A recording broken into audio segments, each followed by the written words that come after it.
from People en Español magazine. What I love about this collection is that it's timeless. Good tank top, a good pair of leggings, a good high waist pant.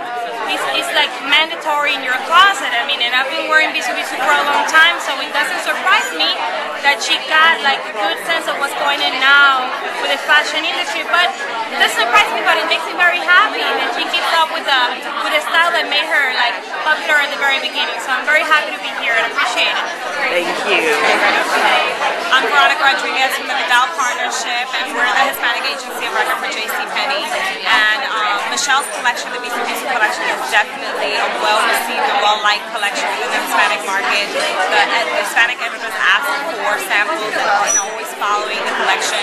And we know through research that the Hispanic market over-indexes and loves Michelle's collection. So I'm really, really excited. A lot of her pieces are definitely inspired by her artwork in her collection. You can see that she's a 360, creative artist, and so we're so happy to